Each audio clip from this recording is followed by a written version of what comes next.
Hi there, adapters and Adapter Tech X people. It's great to have you on the extended podcast. And today we're going to talk about all things events and what it means to be a community leader in Manchester, particularly with the CEO of Manchester Central, which is Shaun Hinds. He is one dynamic dude.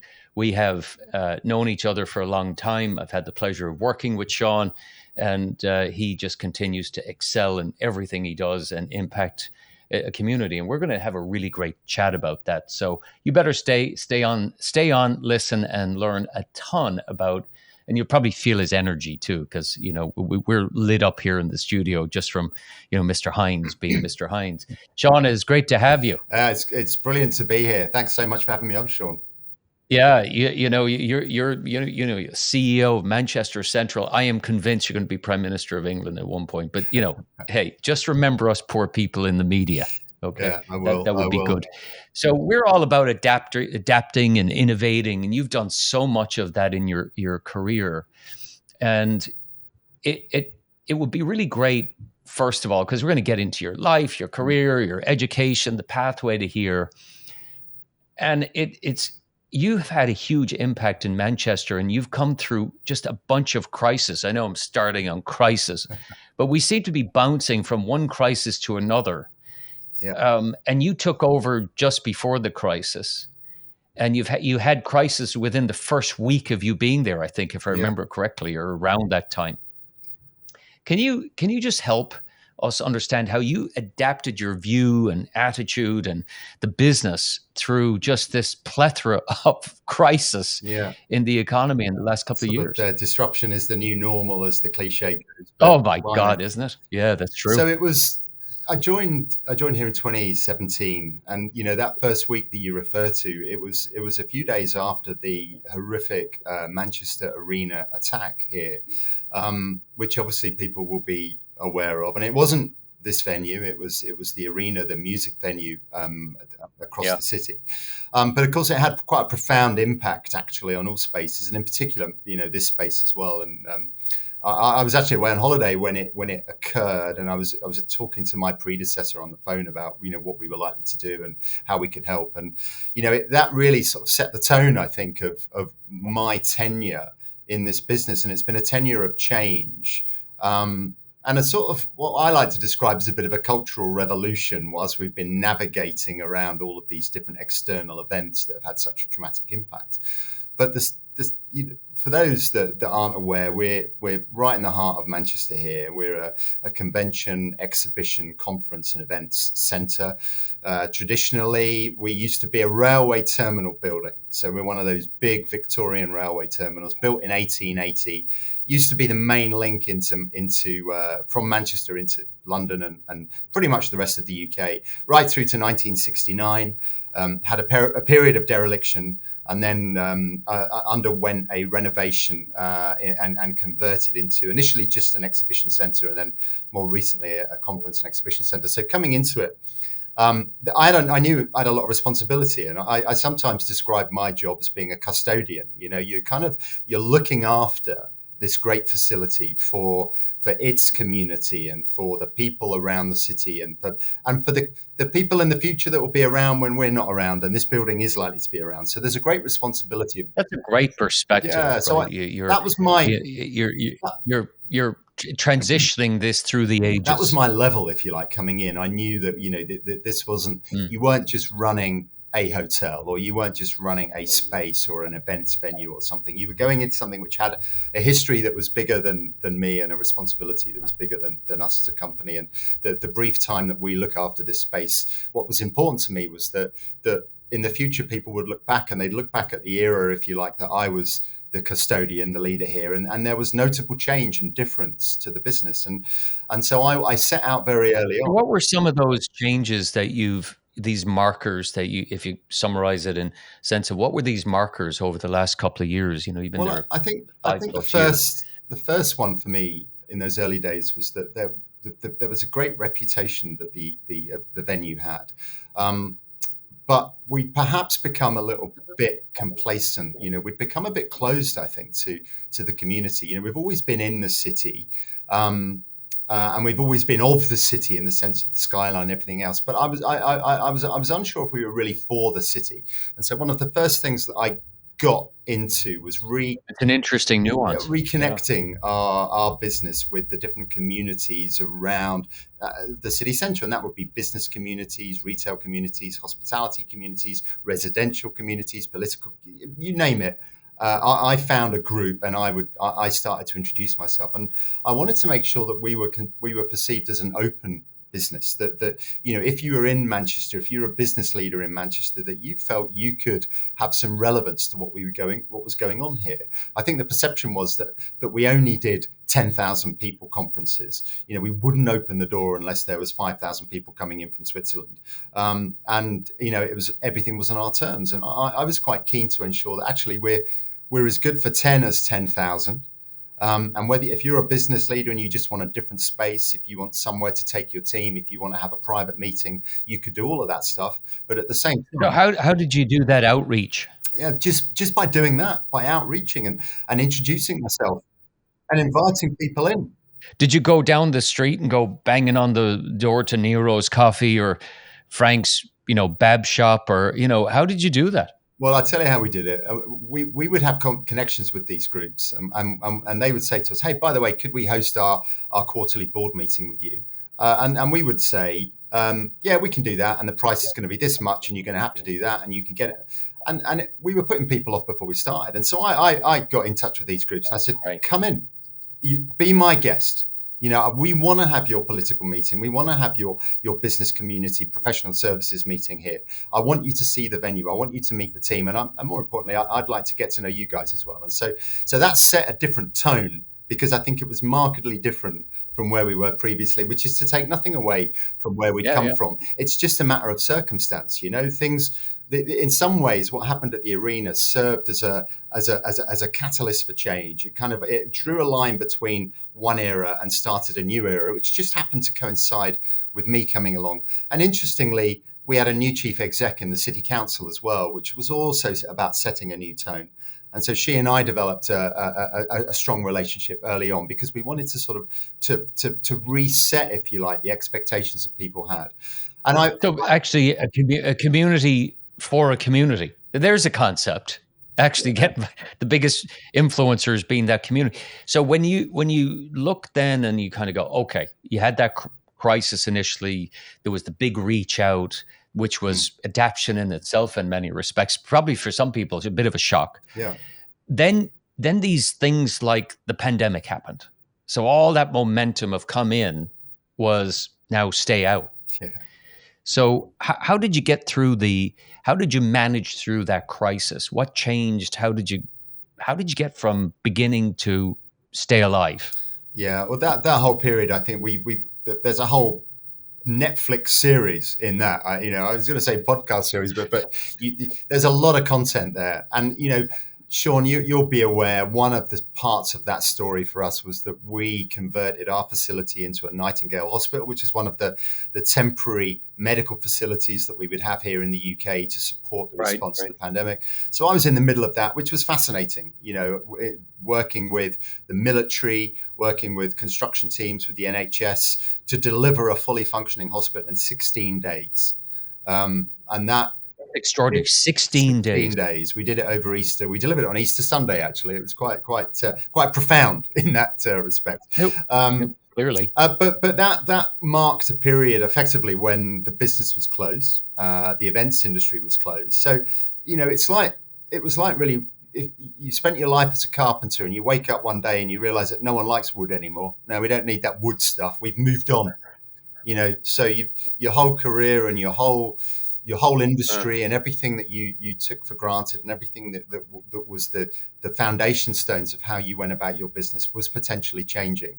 And in those early days, we had no clue. We didn't know how long the pandemic was going to be around. We didn't know how long the facility was going to be closed. We had some political shenanigans going on as well, because we weren't initially getting the support that the government had released here in the UK because of the definition of our type of business. And it was ironic, wasn't it? That there we were on the front line of the response to the pandemic, helping the government.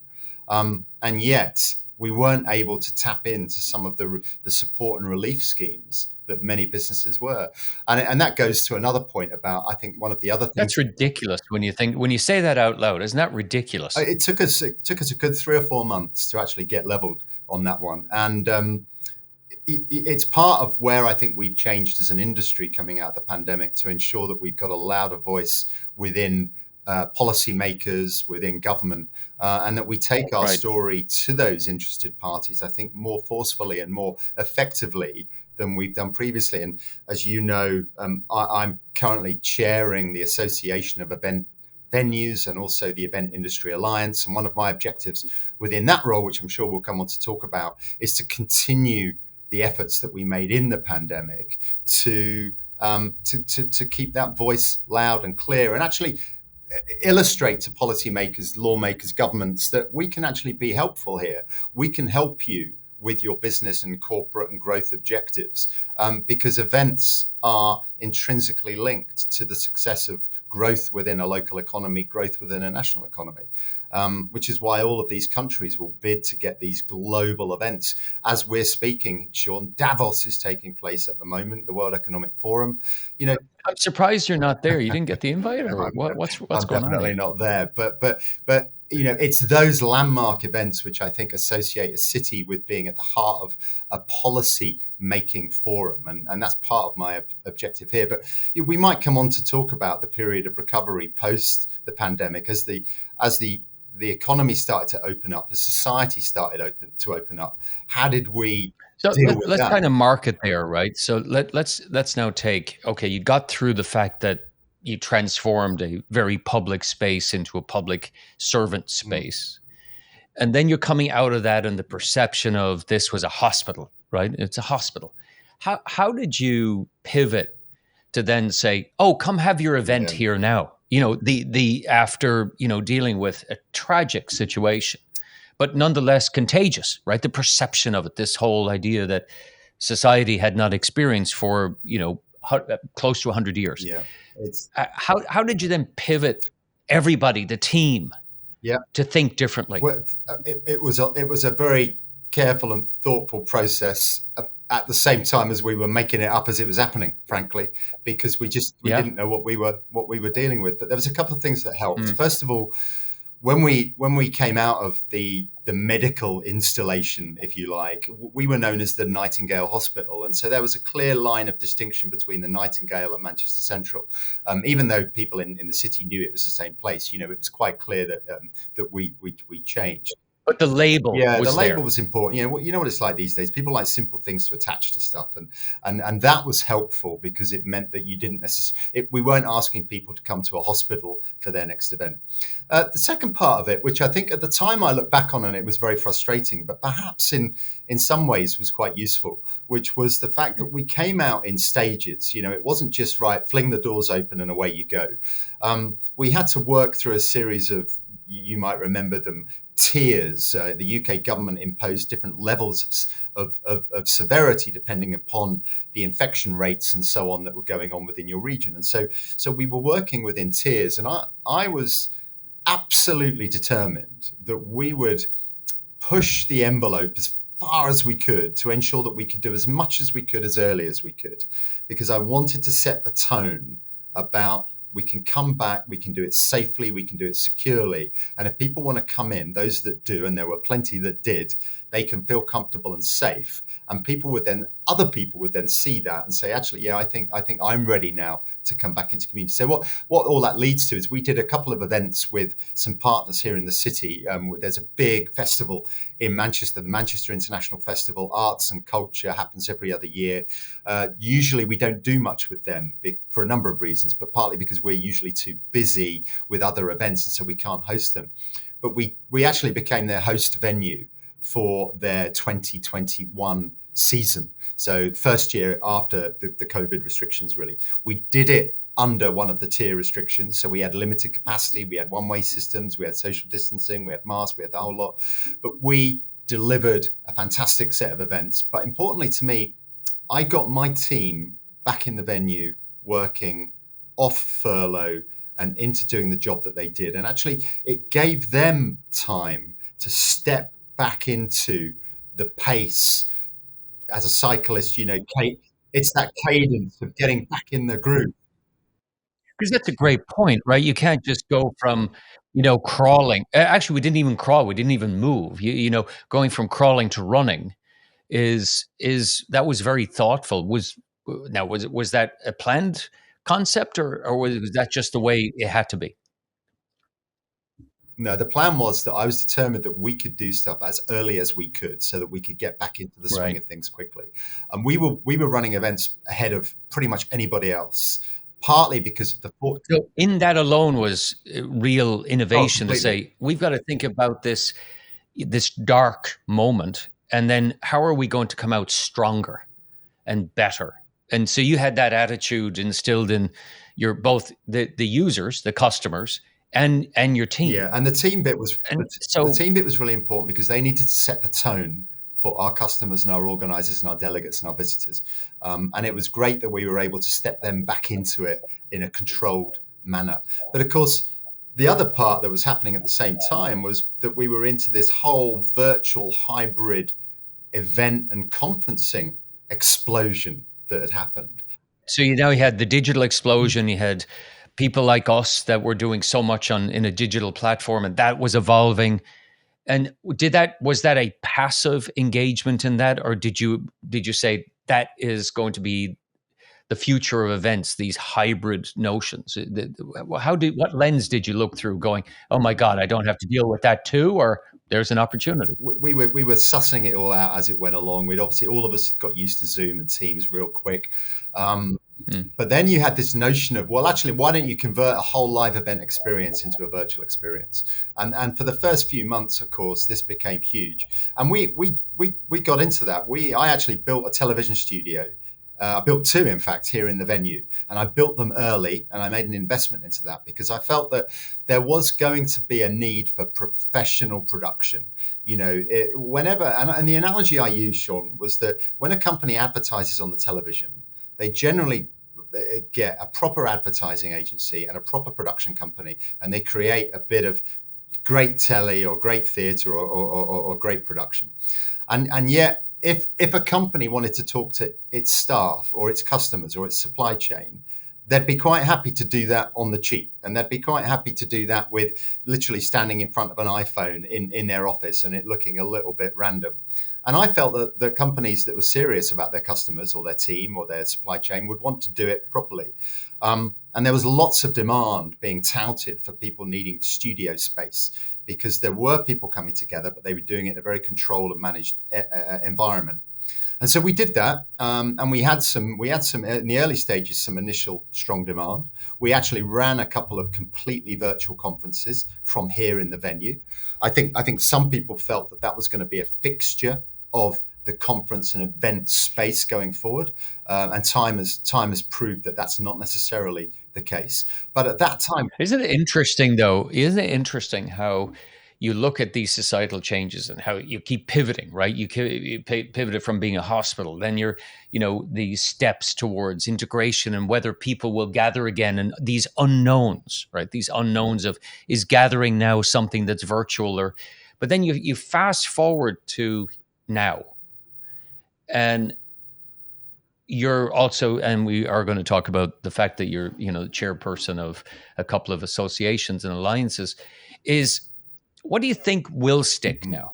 You've got insight this from there to now. What do you think will stick? What's changed in events? What's changed in what you've done that you thought would never change, but has? yeah, a couple of things. I think that the integration of technology into the live event experience is definitely something that's going to stick around. And I think Mm-hmm. organizers had always struggled with this concept because you wanted to protect your live event experience. You wouldn't want to stream it. You wouldn't want to allow digital access because you wanted to get people to come in person. Right. So there was always this dilemma that the organizers were facing about, should I stream this content? Should I make this presentation available online? Or is it only for the people that come? And so there was that dilemma. Then there was the participation dilemma. Can I join a conference remotely because I'm not comfortable with traveling, or my company won't allow me to travel, which is one of the real big issues that we faced in the immediate stages of recovery. And then as a participant, as a contributor, a speaker, a panelist, are you likely to get on a flight from LA to come to a conference in Manchester to speak for a day and a half, or half an hour, sorry, and then maybe hang around for a day and go home? Or if you could professionally and effectively join via a good quality digital channel, would that be an interesting way of bringing more participants into your event? And so where I think we've leveled out is you're seeing certain a range of participants that are still, if you like, beaming in to certain events, and organizers are getting really clever with how they can integrate a live panel with a digital participant to try and keep that engagement and so on. So I think that's worked really well. I think virtual participation at live events has kind of faded away a little bit. When live is the primary medium, then you're not really attending virtually. You might be able to dip into some of the content. You might be able to rerun that presentation or have a look at those slides, but you're not getting that experience. And this is one of the challenges I think that organizers that they bumped into with these hybrid events was that they didn't realize it was actually two events. They didn't realize that they were running the live event experience and a television production experience. And it took a while, I think, for people to cotton onto this. And of course, then they realized, well, blimey, if we're producing a TV show and a live conference, my cost base is going to be twice as much as it was. And to do good broadcast quality output, you need professional broadcast quality service providers. And that's going to cost you as much as your normal conference anyway. So all of that was being worked out. But then actually what happened was a little bit more straightforward, which was that the restrictions eased. Confidence returned, company policies started to get updated, people started to come back to live events, and you know what? They bloody loved it. It's as simple as that. The energy, the enthusiasm, the eagerness to be back in the room was palpable. We're such a tactile species, aren't we? Thank God. It's like, thank God. I mean, yeah. I was watching the Especially for your business. Thank goodness we're tactile. Good old analog saves the day. Yeah. I'm watching companies like Hopin get these valuations, and we've got a few of them here in Manchester as well. Great companies too, but really thinking, right, blimey, the metaverse. This is the new utopia. We're going to be doing everything virtually. We're never going to leave our bedrooms, and it's going to be great. And of course, it didn't quite work out like that. And what we're seeing now is a real renewed passion for attending, but there are consequences, of course, of all of this. So, in your role now as the chairperson of, an alliance and associations, what are your members? You got this enthusiasm and you're a remarkably open and adaptive, innovative leader. Are you seeing that from your membership? Do they have the same perspective and enthusiasm and being able to mark the landscape and the topography that is events and the need for human contact and connection? It's a really interesting question, and I think like any group of people, you had different sort of factions within the community. Those that felt that they were never going to work in events again, right through to those that were purporting that actually no, this is all going to be great. We're going to be bigger and stronger than we've ever been coming out of it. So the interesting story of the association was this. But pre-COVID, the association existed, if you like, as a grouping for the membership. Almost we felt obliged, I think, as an industry that we've got to have an association. Everyone has an association. We'll do our conference every year. We'll and it'll be great. And it will share best practice, and we'll create a few of the meet at a bar, check the box, we're done. And that was pretty much what it was. And that, again, not to take away anything, because the association had come through all sorts of stuff before I was involved in it. But we sort of got into this kind of groove. We'd got into this sort of this is how it goes kind of pattern. And then all of a sudden the pandemic comes along and it basically picks it up, tips it out, shakes everything around. And like I said, we've all woken up as carpenters and no one's using wood anymore. So we're all a little bit confused.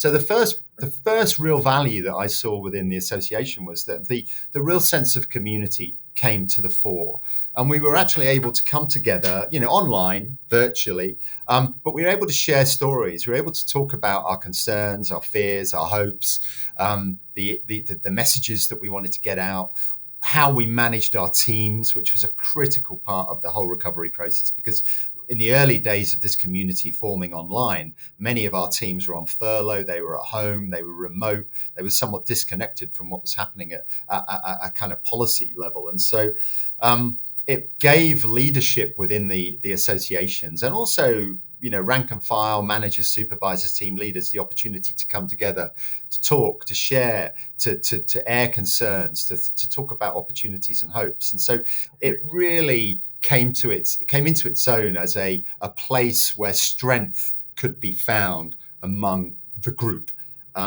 which was brilliant. And then from that we And what evolved. initiative? Oh, I'm sorry. Yeah, you're about to hit initiative, so I was I'll going to say, yeah, from stop that there. we Go ahead. evolved it to say, right, actually, how do we want to make sure that this is lasting change for good?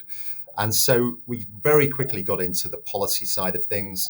I remember having a conversation very early on with our chief exec of the association, saying, you know what, and this is probably one of not my greatest ideas, but I thought it was brilliant at the time, because I had this sense really early on in 2020 that our recovery was going to be slightly more difficult than perhaps we thought about.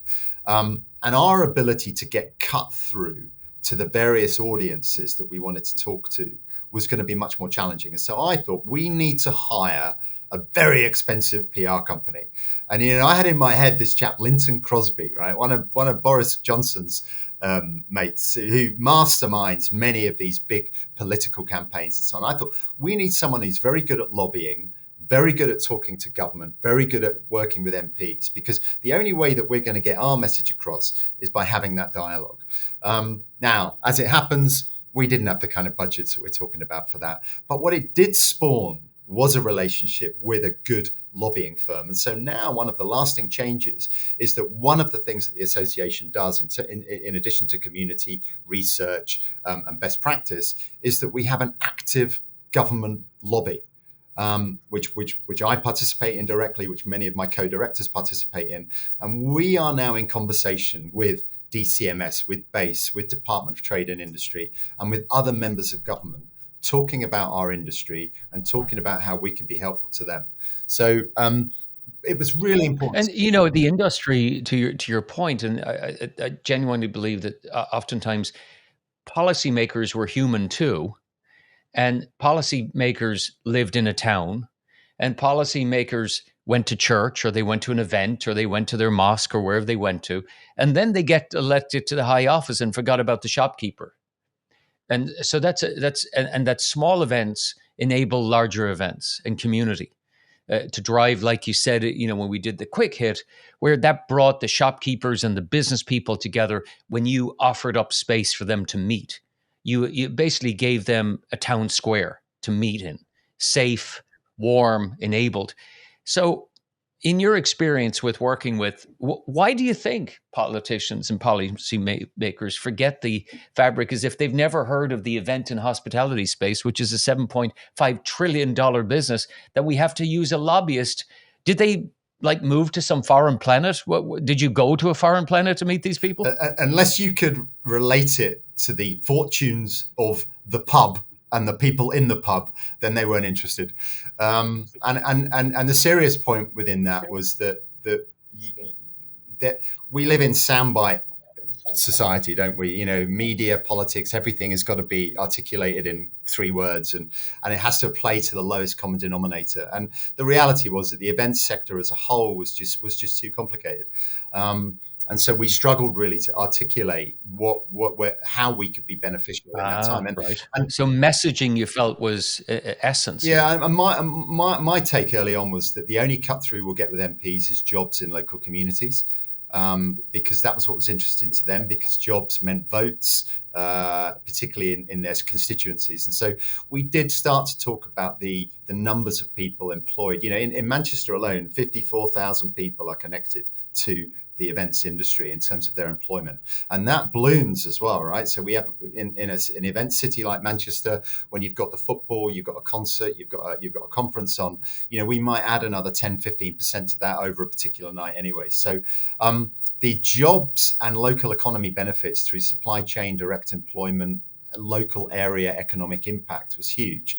But it just wasn't simple enough to get that kind of real cut through. There were other topics and other subjects which were just getting the headlines more so than we were. But that's fine. And I think what we've learned to do now is articulate our messaging a little bit clearer, to point our argument a little bit more precisely than we were before. And it's a long road. And some of my colleagues on the board of the association are airing frustration, saying, we're not making headway. We're not being effective. We're not doing a good enough job. And I remind them from where we've come from, and I remind them where we were just 2 or 3 years ago. And I show them some of the conversations we're having, and some of the people that will now pick up the phone to us that didn't before. And I think we are making progress. And what I've learned in my time in the political scene in Manchester, politics is a long game, but played in very short stages. Yeah, and perspective. We had this. It was like this. Here was the outcome, and breaking. And this applies to any business. That teams forget what happened 6 months ago, and it's what is now. So we're at the now point. Now, when you look out 18 months, putting your hat back on as the CEO of Manchester Central, what do you see? What are the obstacles? What are the opportunities? I see the role that we play in Manchester as critical, if not more so than ever before. Our ability to attract events, conferences, associations, exhibitions, trade shows into the city is more critical. It's critical because it benefits the hotels, bars, restaurants, retailers, local business community in the city, which needs that continuity, needs that consistency of visit. But there's this long-term lasting legacy that comes from events that you describe in things like policy making, investment decisions, foreign direct investment, local investment, research. Do you have some examples of that? Research and development. Well, we talk quite a lot about one of the local hospitals here in Manchester is the Christie. It has a proton beam therapy treatment for cancer. And the origins of that and the origins of the Christie come back to a conference that took place here in Manchester. So, there are conversations, particularly in some of the academic, scientific and economic conferences that we host, where policy decisions are getting made. And we've got a great portfolio of political events, policy events that take place here. And so conversations that start, agreements that are reached, papers that are written and then ratified turn into real things, such as new companies, new faculties within universities, renewed investment, brand new investment, new companies coming in. And we did a little bit of research back actually pre-COVID, but we estimated that there was somewhere in the region of £2.5 billion of economic value over a period of 5 years, which could be classified as a result of the effect of events within the city. And getting to that 2.5 billion, it does cover a wide perspective of different investments and growth and development and changes. But you can track back some of those decisions to things that have happened here. Why, part of the reason why Manchester's got such a vibrant hotel scene, we've got 11,000 hotel beds, within 5 minutes walk of this venue. We've got another 3,500 rooms coming on track in the next 2.5, 3 years. Why is that? Well, because people want to do business in Manchester. People want to visit Manchester. And therefore, my job and it's easy to get to and it's affordable. You talk about a town square, which is a marketplace, which is a great analogy. And that's exactly what we are. We are this enabler.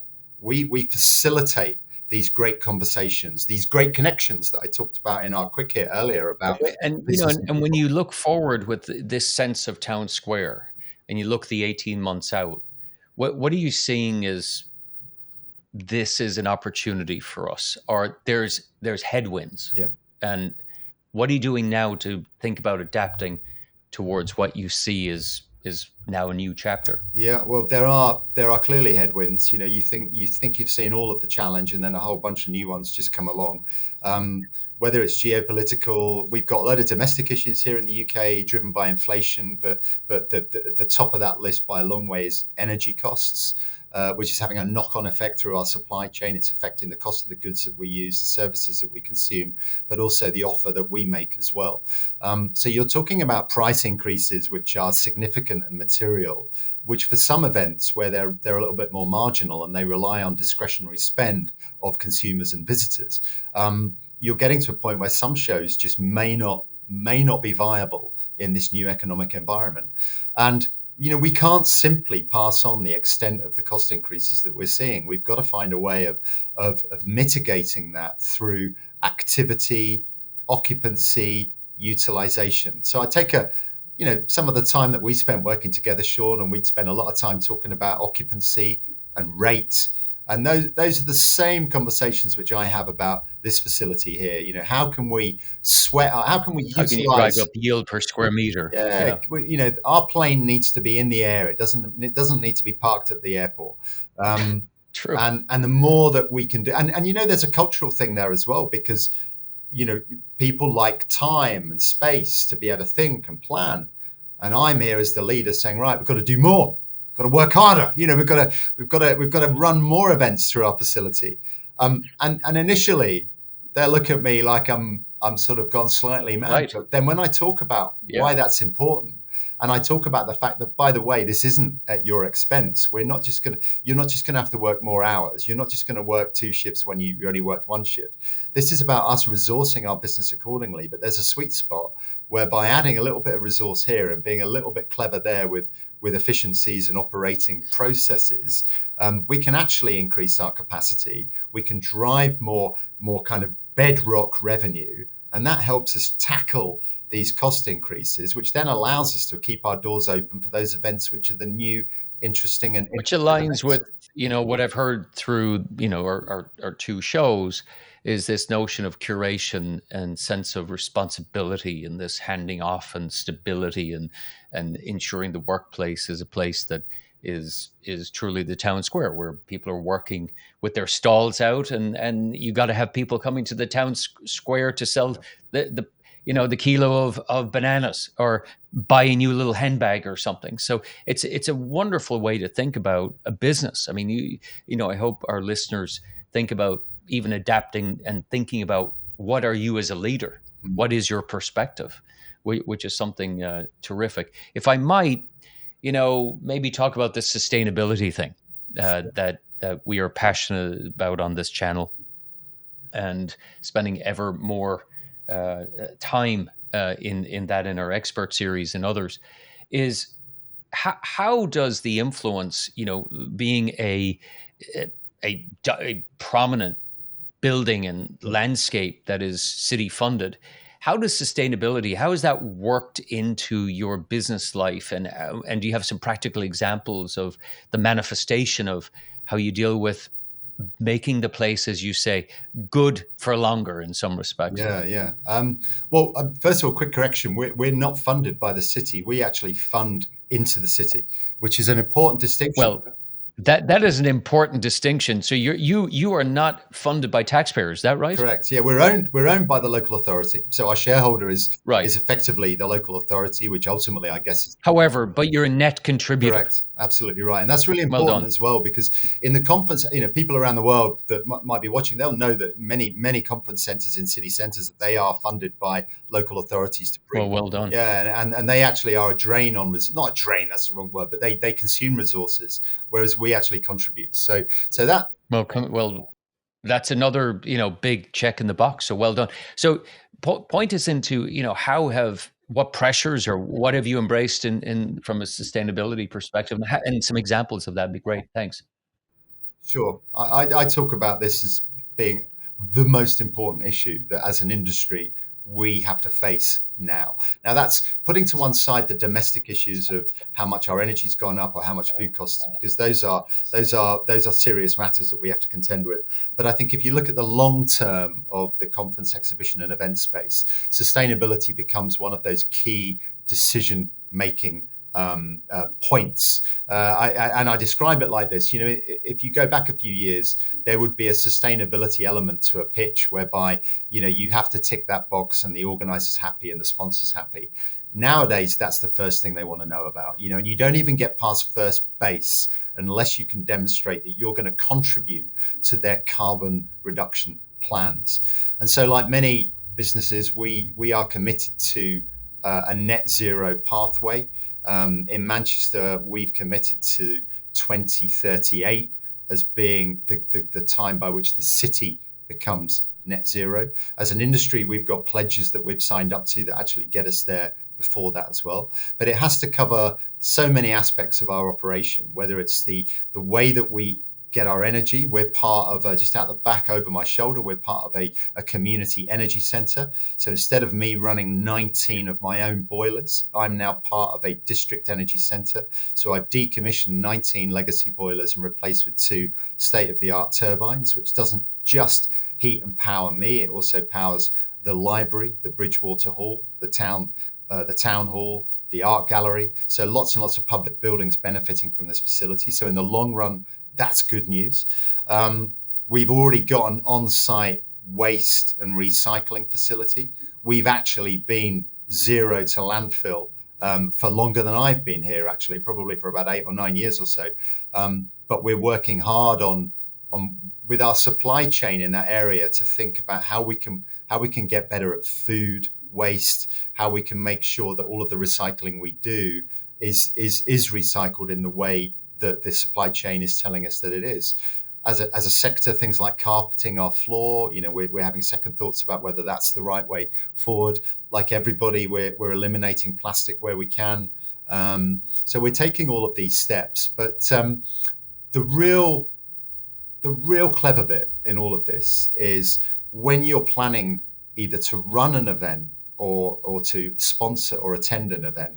As an organization, a company, you've got decisions to make about how participation in that event is going to impact your own carbon strategy. And the real goal for us is to ensure that event attendance is a positive contributor to reducing their carbon output. And what that might mean is, and how do you do that? My take is something like this. If you can gather together your supply community in one place over the course of a couple of days, and you can do everything that you want to do with them over that period of time, then that's going to save you as an organization quite a lot of energy, travel, time, consumption in actually seeing all of those people separately. Now, there's a bit of a tenuous link around all of that stuff, because you can, based on the different scopes that we all measure, you can pick and choose which bits you choose to include or not. But I think it's a valid way of looking at it, because I believe, Sean, that we'll get to a point where, particularly if you're a listed company, public company, you've got to demonstrate that all of the actions you're doing are actually contributing to a positive carbon or climate position, rather than taking away from the same thing. And at the minute, we're seeing the really progressive companies insisting on that kind of thing. But it's going to come that most companies are going to have to do it by law. And therefore, as an events industry, are forward-looking by nature. We're all about the future. We're all about innovation. We're all about doing something better next year than we've done this year. So what better environment than the event space to actually think about how we can contribute to a lower carbon society.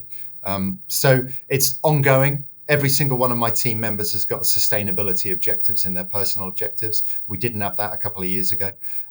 Everybody treats sustainability now as critically as we do operational excellence and financial diligence. It's up there with the legal things we have to do, such as health and safety. So it's a journey. Again, a bit of a cliche, but it isn't an end game. It's a journey. It evolves. And every small step along that path gets you a little bit closer to a place which is a bit more sustainable and a bit more effective for your future prosperity. Yeah, we're covering quite a bit here with the adapters and adapters TechX and how tech is being used to measure and bring transparency, hopefully. And we're quite sensitive about the greenwashing that's going on in the work that we're doing, Yeah. and calling calling, really, just doing whatever you're doing. So it's great to see, particularly in the events business. And we begin to wrap up the show here. When you think about maybe some of the as a leader, what's on your mind that says these are the not even tips and takes at this point, but just what's on your mind that says this is what you've got to adapt to now in the next, be it from your team, be it from your supply chain, be it from those that you serve in the community. Mm. Well, what stands out be going, oh boy, I've got to deal with this now. Well, the biggest fear I've got is as we continue our recovery, that our goal is getting back to where we were. That scares the life out of me. Where we were is not going to be the measure of our success going forward. Our customers have changed, our delegates have changed. What our organizers, exhibitors, and sponsors want out of events has changed. Our competitive landscape has changed, and literally, there's a facility here in Manchester, which was one of our competitors for exhibitions. It's literally been knocked down. It's been demolished. It's finished. It's gone. Which on one hand is good for us. Was that part of your strategic plan? How did you wangle that one? If only it was. Yeah, no, but it's true, and we're picking up some of those events, but they that comes with interesting consequences too, because they had a certain way of doing things. They had a certain price point. There were certain expectations that those organisers would have, and they would come into a venue like ours where we already have incumbent events. We have events that have been here for many years. We have demands on our diary which are quite significant. And whereas you might have been able to secure a particular rate or a particular amount of space on a particular date at one level down the road, when you come here, you won't be able to, because it's already been occupied by somebody else who's got a bigger footprint or has got a larger event. And I feel bad about that, because the last thing I want to do is see a good show in Manchester not be able to continue because they can't afford to come into a new space, or they can't adapt to the economic realities that we've got. But because people are under so many cost pressures, people will be looking much more creatively about what spaces can be used for events. And so getting back to where we were, which is a mantra that a lot of people are sticking to, actually worries me a little bit. And I think we've got to get back to where we're going to be, if that makes sense, which it doesn't, obviously. Yeah, it's like watching a something from Tomb Raider where you're running, but the bridge is crumbling behind you, so you got to run a little faster. And yet some people are saying, "Yeah, but let's go back there because they'll rebuild the bridge." Yeah. And I'm probably unduly paranoid, and I think the reality of it all is we have a good blend of returning traditional events, which are giving us a good foundation, and it's giving us the opportunity to continue to test and trial new sorts of events within the business. And what new events do, as well as it just being a little bit more color to our diary, it actually gives us new ways of making money. We derive revenues from different places and in different quantums than we used to. And the old notion, if you look at the old Ryanair, concept of you sell the cheap seat and you make your money elsewhere. O'Leary once said he wanted to give seats away for free and he'd make his money in other places. And there's an element of that applies to what we do. Traditionally, you'd have to rent the space and then we start charging you everything else.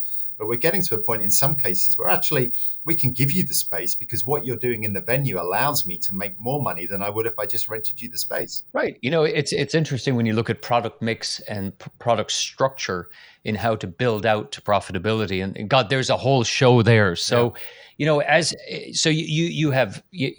24/7. I know. So, just when you feel like, oh boy, that's stressful, what's the comfort food you head for and go, oh, I need a moment?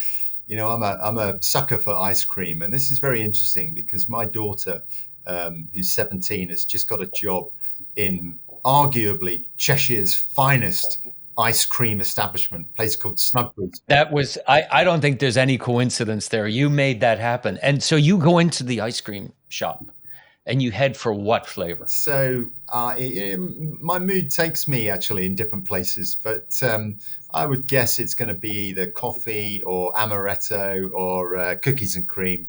But their vanilla's so good. Actually, the good thing about a good ice cream shop is even. Now, do you mix your ice cream? Do you go Yeah, like, oh no, I'll have some coffee and cookies and cream? Or are you a single scoop guy and that's no, it? we're Or do all you over mix? it. We've got a whole, concoction. So it's a cornucopia. Cornucopia is the word I was looking for. Absolutely, that's right. But what's interesting, which does challenge my business acumen credentials, that we're spending more money on ice cream than my daughter's actually making working there. So something's not quite right somewhere.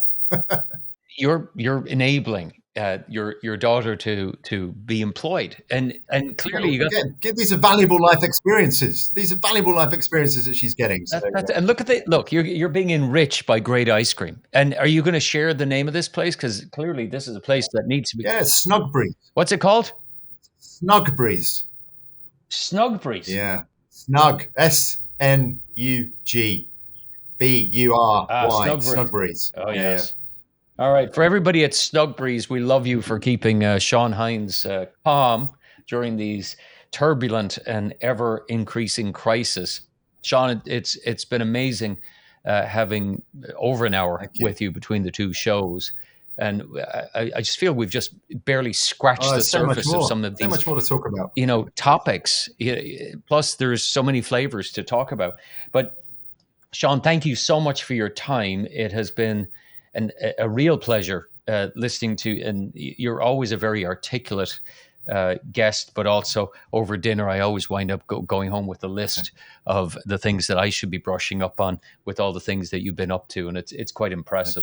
So, on that note, much thanks. So I know you've got some tips and takes for our listeners as we run for the door. So we're going to come to a screeching halt and listen to your tips and takes as to, your words of wisdom. So I thought you were going to replay there for a moment what we did earlier, but no, I'm not going to replay them. You're going to have to you're going to have to speak to them again. I'll tell you again. Okay, so yeah, my tips and takes are that look, your serious competitors don't look like they used to, and they don't look like you do. You've got to cast your net wide. You've got to look deeper and longer into your competitive landscape, right? It's not so much about who you know to drive success. You've got to ensure that the people that don't know you can find you and that they can get to know you. You make yourself accessible. That's really important. And I think, yesterday's certainty is no indicator for tomorrow's reality. And I kind of check myself on that every day because, you can quite easily fall into a trap of waiting to get back to how it used to be, when in fact, how it used to be probably ain't coming back. Shaun, thanks for helping us gut check our reality, because that is our truth. So again, big thanks to Shaun Hinds, CEO of Manchester Central, and also chairperson of two of the prominent alliances and associations in the event business that is shaping the conversation of policy and influencing those that can get stuff done to help us navigate a complex economic and hopefully make the planet a safer place for all of us, including the little creatures that float around the place and where they lurk. So thanks again for taking the time. It's great to have everybody listening to us as always, and keep on looking over the fence. Chat next week.